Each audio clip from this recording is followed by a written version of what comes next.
No one goes to Hank's for his spreadsheets. They go for a darn good pizza. Lately, though, the shop's been quiet, so Hank decides to bring back the $1 slice. He asks Copilot in Microsoft Excel to look at his sales and costs and help him see if he can afford it. Copilot shows Hank where the money's going and which little extras make the dollar slice work. Now Hank has a line out the door. Hank makes the pizza, Copilot handles the spreadsheets.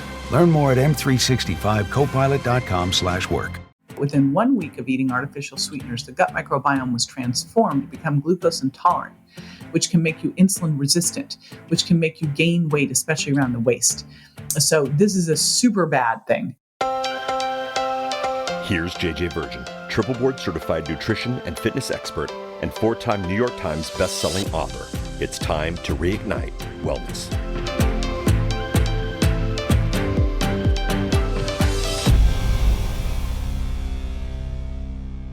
Hey, it's JJ Virgin. Welcome to the Reignite Wellness Show. I am super excited to talk about sweeteners today because we get asked so many questions. There's so much confusion about them. In fact, when I wrote The Virgin Diet, the number one question that I got asked was about sugar. People were so confused. It seems like they were either confused about it, like, is honey okay? What about artificial sweeteners? They don't have any calories, blah, blah, blah. Or they were controlled by it. Like, sugar is the number one recreational drug of choice. Shout out to my buddy, Dr. Mark Hyman, who gave me that phrase. And so they just couldn't quit. So I've been sort of obsessed with sweeteners ever since. And today we are going to talk about all the sugar alternatives, understanding allulose, the new kid on the block, sugar alcohols, and more. So you can make the right decision. You can know which to choose and which to lose. And I'm recording this live on Instagram and Facebook, getting a bunch of feedback here. I super appreciate all you guys hanging out with me, especially with the little bit of the tech issues at the beginning. So leave your questions in the comments. Remember, we have Friday Q&A. And so I'll be taking those questions and I'll be putting them into the Friday Q&A, podcast. Now, also, we have a super cool, as usual, we always have great show notes, but I always put fun stuff into the show notes. Today's are going to be at jjvirgin.com/sugar options. If you're watching it live, that is not up yet. So don't go there. Don't go there. You will not find anything. But if you're listening to this at the podcast, go to sugar options, jjvirgin.com/sugar options, because we're going to have the quiz about whether you're a sugar burner, fat burner. We can put in the sweet treats guide, the sugar impact diet information. And some cool recipes. We'll also put in our creamy chocolate protein pudding and our paleo pumpkin recipe. So you will definitely want to go there. So let's dive in. But before we dive in, I want to do a shout out to Kimmy K77, and it is Love to Listen. 5 stars in Apple Podcasts by Kimmy K77 from United States of America on November 24th, 2019. She says, I really enjoy listening to the podcast. Thank you, JJ and team. And thank you, Kimmy K, by the way, for saying JJ and team. Like, I sit here, I do this piece, but a whole lot of work went into it before I even sat down by the team, putting information together, figuring out what people really want to learn more about. And then, of course, afterwards, all this magic happens. I have no idea what goes on there. I'm just sitting in the chair with the mic. All right. Says, thank you for all the helpful knowledge on how to reclaim health and wellness. I want to get healthier and it's hard to know where to start, but the more info I hear, the better I can do, hopefully. Thanks, JJ, again. Hey, by the way, what we're really focusing on this year is really giving you a step-by-step roadmap of how you reclaim your health. So be sure to jump on over, and again, we'll put it into the show notes. Jump on over to my website, because that's the big thing that we do is we are big on little hinges that swing the big doors. I'm making those 1% shifts that really get dialed in. So we're going to be doing these 1% challenges throughout the year. I'm super duper excited about all of this. Really cool. So we're going to take a short break. I want to do a shout out for one of my favorites, and then I will be right back, dive in to talk about healthy sugar alternatives, knowing which to choose and which to lose. So stay with me. Alrighty, welcome back. So why I wrote the Sugar Impact Diet. And again, the number one question when I wrote the Virgin Diet was about sugar. And it just was kind of a head scratcher to me because I don't really have a sweet tooth. So I am very fortunate. I got plenty of other issues, though. I don't think I escaped this one. It's just not sugar. And so what I learned was that people were really confused, and that confusion, of course, was leading making poor decisions. And that always kills me is when people are duped by misinformation. They're trying to make the right choices, but they just don't understand quite what those are, or they just were controlled by it. And so I really started to dig into that because I knew we'd been looking at sugar all wrong. That the glycemic index, while it was a good start, it really fell short in helping us understand what's good and what's not good. And so I wanted to create a new framework for looking at sugar, which is what the Sugar Impact Diet is. It's looking at how much something will impact your blood sugar and or insulin, or how much something will, how much fructose something has in it. Those are the issues. And then I counterbalance that. I guess I balance that out with nutrient density and fiber to get a rating of green, yellow, or red, low, medium, and high, for sugar impact. And so as I started to really look at that, I really looked at all these sweeteners and went, okay, so as far as a sweetener goes, what's it doing? What's it doing to your insulin? What's it doing to your blood sugar? What's it doing to your cravings? Is it healthy and safe? Is it natural? And natural, like organic, or versus artificial? Because remember, it's either artificial or it's not. And so let's start out first with what not to use. So what not to use? Table sugar. So why not table sugar? And what's very interesting is, I remember when I put out the Sugar Impact Diet to begin with, I went to the store to get sugar cubes because I wanted to do all these like little video vignettes with sugar cubes and blah, blah, blah. That'd be super cool. I could not find them anywhere. We're eating less table sugar than ever, but crazy enough, we're eating more sugar than ever. So back at the turn of the century, it was, I think it was like 5 pounds per person per year. Now it's 150 pounds per person per year. We're literally eating our weight in sugar. And it's because it's sneaking into places you would never expect. And so a lot of our table sugar is sneaking into marinara sauces, yogurts, salad dressings, etc. And all the health issues that come with this: type 2 diabetes and insulin resistance, heart disease, big cognitive decline, because these things drive up your blood sugar. It turns out if your blood sugar is just a little higher, like 90, and the ideal range is about 80, let's say it's 90, you have 5 times the risk of some kind of cognitive decline. And cancers, of course, sugars feed cancers. Now, I think we all pretty much know this. It's like, we should not be adding sugar. We want to get foods with 5 grams of sugar or less if we're getting a processed food. Better yet, just don't eat processed foods. You'll save money and you'll save your health. So that's the first thing. Let's avoid foods with added sugar. If it does have added sugars, 5 grams is your absolute limit there per serving. And so the next one then goes to honey, because what I heard from everybody out there is like, but honey, it's all natural, it's from bees. What could possibly be wrong with that? There's some healthy stuff that goes on with honey, right? I mean, there's bee pollen and royal jelly, and there's also a little bit of local organic raw honey can actually help with seasonal allergies. And when I say a little bit, I'm talking like half a teaspoon. Okay, not much. It works kind of homeopathically. So the challenge with honey is it's glucose and fructose. And remember, people go, oh, it's all natural. Well, tobacco's natural, opium's natural, mercury's natural. So arsenic's natural. I mean, so we can't really, that argument doesn't fly, let's be honest. But when you really look at it and break it apart, when you eat honey, your body goes, oh, sugar's coming in. It's no different in composition than table sugar. Next one up is agave. Now, agave drives me nuts because it got this like healthy rap by the health food industry because of the way we used to look at sugar, which is the glycemic index. And when you look at the glycemic index will test the amount that blood sugar rises in response to a 50-gram dose of a food. And so agave looked like this awesome thing because it didn't raise your blood sugar because it's mainly fructose. And fructose doesn't raise blood sugar. Fructose goes straight to the liver, the only organ that can metabolize it. And if it can't be turned into glucose and stored as glycogen, it probably can't because it's not very big there, it's turned into fat. And that is why we're getting fatty liver. It's the most aging sugar of all. I mean, all sugars are aging. They cause glycation. Honey too. Sorry, like don't shoot the messenger. Look at the research and look at the biochemistry of these things. But all sugars will glycate. This is a very aging process. It's kind of like what the crust on bread looks like, where proteins combine with sugar without the needs of enzymes. And think of that as like the crust. But fructose does it like 7 to 9 times more.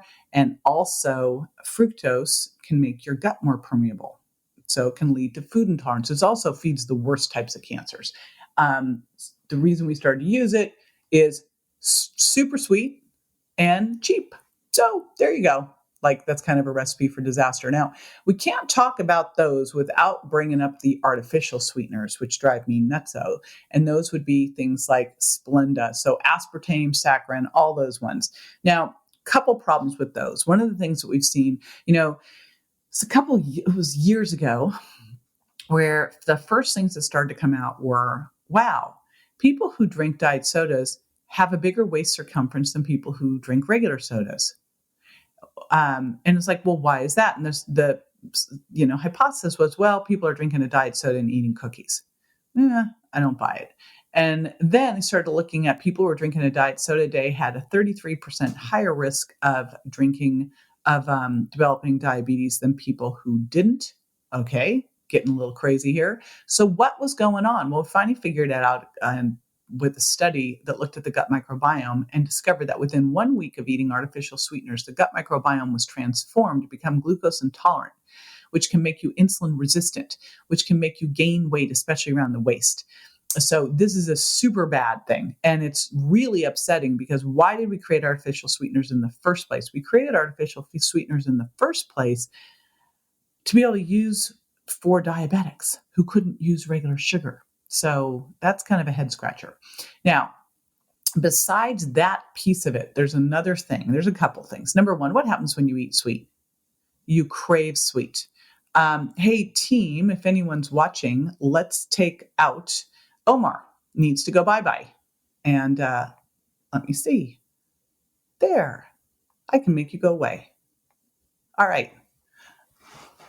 I love the world. Like, we can't do this on regular TV. We can't just go, audience, poof, but you can here. So one of the rules that we have in my community is everyone's nice. Imagine that. I know I might be a little bit of an idealist, but I believe it's possible. Anyway, here we go. So anyone listening to the podcast, we had a little mean audience member who just got blown off the planet.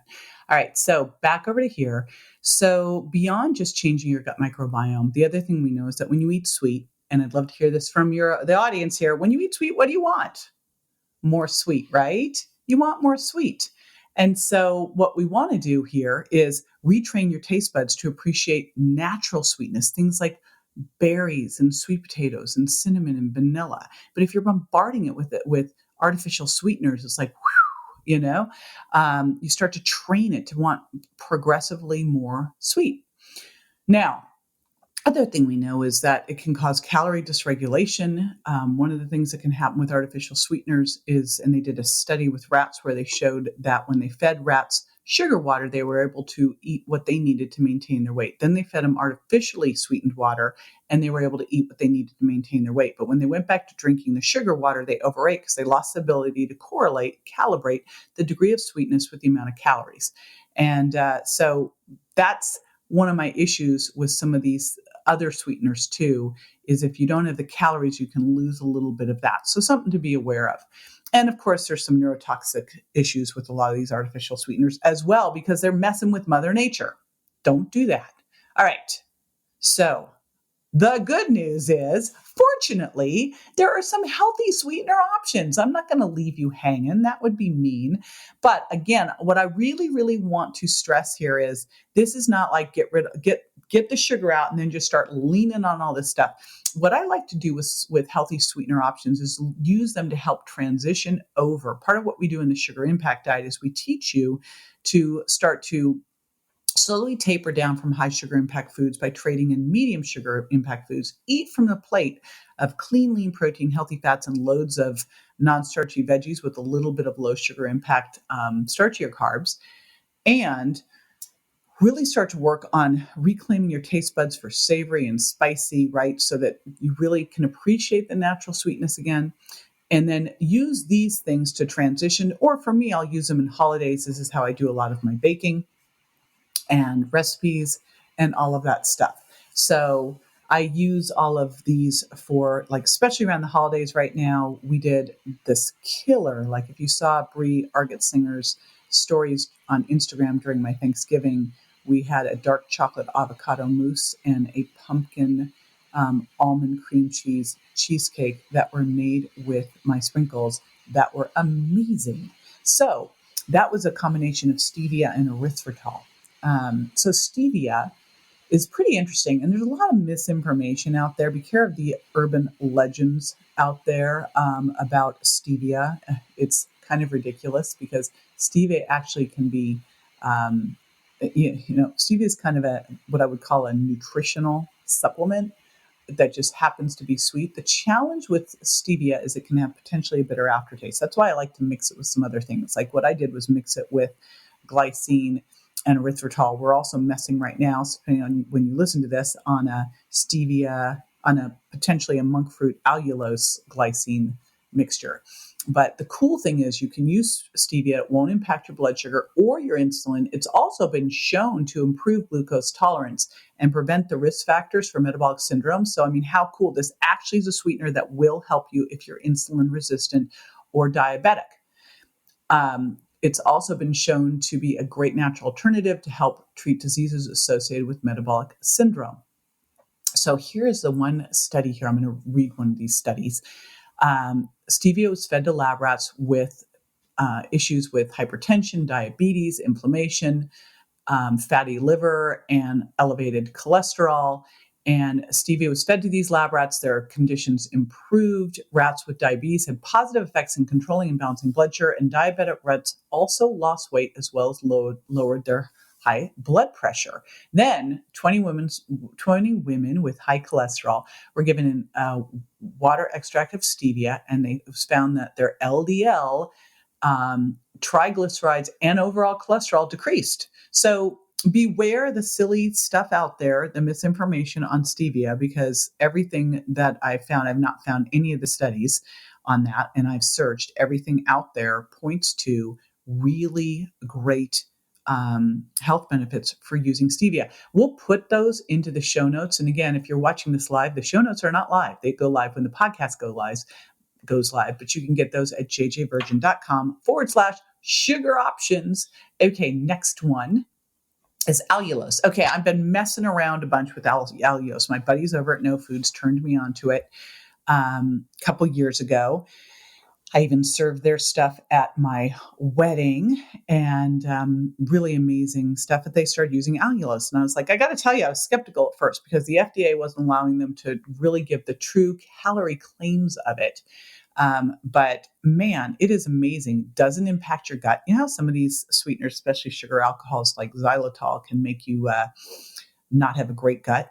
Allulose does not do that. It flushes out of your system. It doesn't raise your blood sugar levels, and it doesn't get absorbed into your small intestine. So what they found was that allulose absorbed in the body was not converted into energy, and it was not completely used by the body. And in other words, when you take in allulose, most of it goes out. You don't absorb it. You don't get the calories. So it's what the FDA at first was like making it call 4 calories a gram, but it actually is way less than that because your body doesn't absorb it. So a random double-blind, oh, here's a cool study. Again, I'm reading some studies for you, and we'll put these in the show notes as well.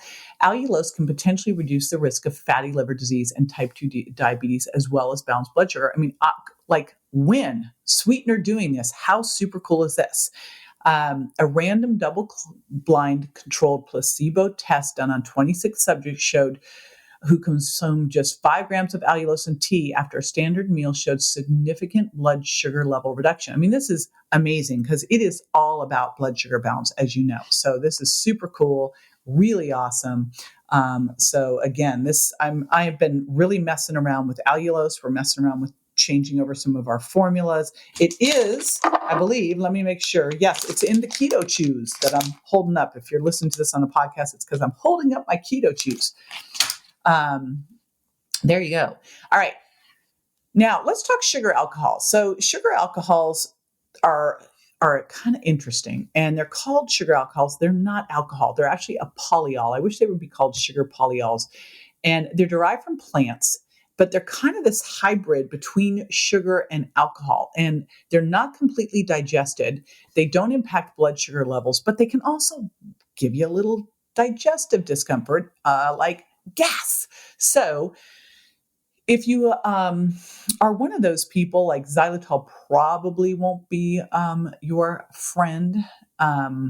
So just saying. Erythritol, I find most people are totally fine with.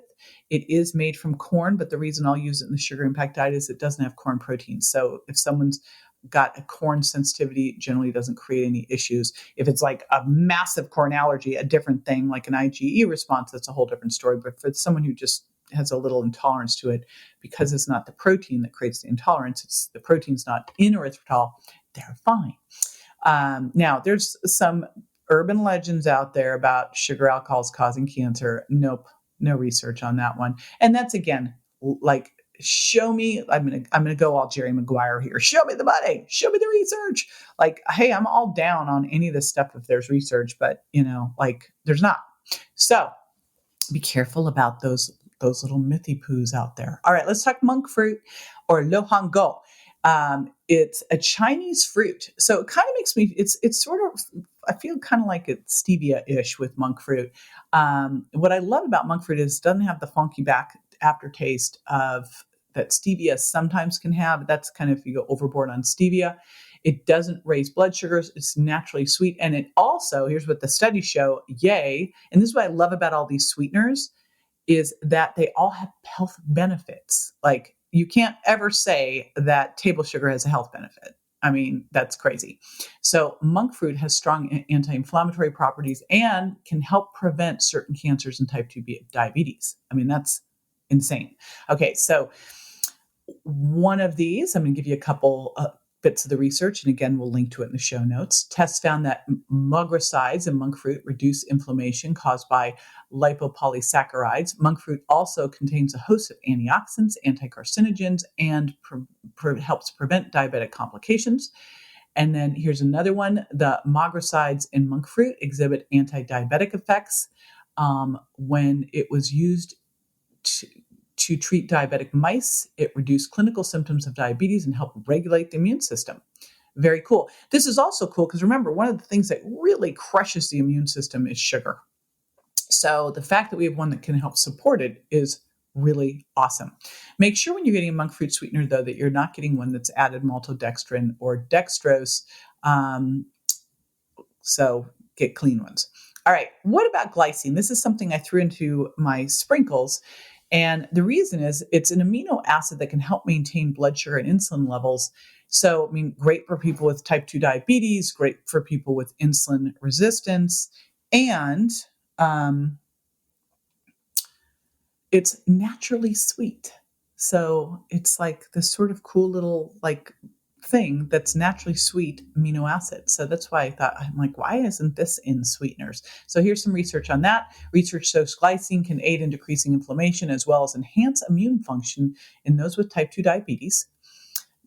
Glycine was given to a group of 74 patients with type 2 diabetes. They were either given glycine or a placebo to see the effects of what glycine does to those with type 2 diabetes. And the results showed that the A1C, which of course, as you know, reflects the average levels of blood glucose in the body over 3 months, decreased significantly as opposed to those who received the placebo. So that, my friends, is a big deal. And the other two that I'm going to give a shout out for that people don't think of as sweeteners, you hear me wrestling, it's because I'm making some notes.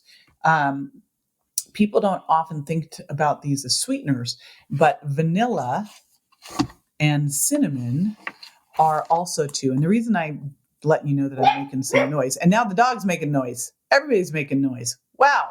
Here we go. Rock and roll is, hey, there you go, dog. Anyway, these things just happen. This is real life here on the podcast. Anyway, my dog just had surgery too. So apparently she's feeling better because she's feeling the need to bark at nothing. So I will tell you that someone sent me a really nice, sweet note, kind of a nasty gram about the noise in my podcast, and I should spend some coin on a good mic. And I'm like, I'm taking notes. That's why I'm doing it. I've got notes for everybody. Okay, so here are the notes. Vanilla and cinnamon. Why do I like these so much? Vanilla helps. First of all, it can be, what is that word when it helps boost your pheromones, like, or something? It's like, it's, those foods like oysters, etc. You know what I'm talking about. It's one of those. So vanilla is that, and I'm blanking on what I'm talking about, but maybe someone on Facebook or Instagram will tell me what the heck that word is. But beyond that, vanilla can help boost serotonin, and it's naturally sweet. So vanilla is a great one. And by the way, I got from Calorie when I was there speaking, I got a recipe for a champagne vinaigrette made with grapeseed oil and aphrodisiac. Thank you so much. Thank you, Beach Feet meets City Chic. So I got a recipe, and we'll put it in the show notes, and credit Calorie for grapeseed oil, champagne vinegar, little Dijon mustard, and vanilla bean paste. That is insane. It's so good. Oh my gosh. I made it for Thanksgiving and everybody was like crazy about it. Okay. So that's vanilla. And then cinnamon. Here is what's so amazing about cinnamon. Cinnamon balances blood sugar. In fact, I saw one supplement that they had a cinnamon supplement. I'm like, why the heck do we need a cinnamon supplement? Like seriously, like cinnamon, super delicious. Dump it in your stuff. So cinnamon helps balance blood sugar, and it's naturally sweet too. So that's super cool. All right. So here's what we're going to do. We are going to take a short break. We're going to do a shout out to one of our sponsors. And then when I come back, I'm going to share with you how you can manage your sweet tooth, a couple little tips that you can put into immediate action so that you are not ruled by your sweet tooth. Cool? I'll be back in a moment. Stay with me. Welcome back. Let's roll into now putting this all together, because I just threw a lot of information at you, cited some studies, did a big dump of information. Now what's important is that we go, all right, so what do we do with all this information? So I hope the big takeaways were like, lose the sugar, because there really are no sweeteners out there that without some drawbacks. But obviously, like, let's know which to choose and which to lose. Things like fructose, you got to lose. Like agave, all of that, those have got to go bye-bye. Those are terrible. I mean, apple juice concentrate is one of the highest sources of fructose out there. It drives me crazy when I see things in the store that will say no sugar added, and they have apple juice concentrate. That is false advertising, makes me nuts, gets me on a rant. So let's agree that we are not going to do these high fructose things like agave and apple juice concentrate. These are higher in fructose than high fructose corn syrup. All right. Just like apple juice is actually higher in fructose than a soda. So beware of that. And remember, juices are fruit that have been unwrapped and the fiber's been tossed. So do not do juice. Eat the fruit. Have a glass of water. Okay. And then let's avoid adding sugar to things, because there's better alternatives out there. And if you happen to be eating something with added sugar, 5 grams is the rule. Remember, with the things that I'm about to tell you that are the good ones, that you still need to watch for that calorie dysregulation we talked about. So monk fruit, also known as low hang go. Allulose, I like allulose because it's got a little bit of calories.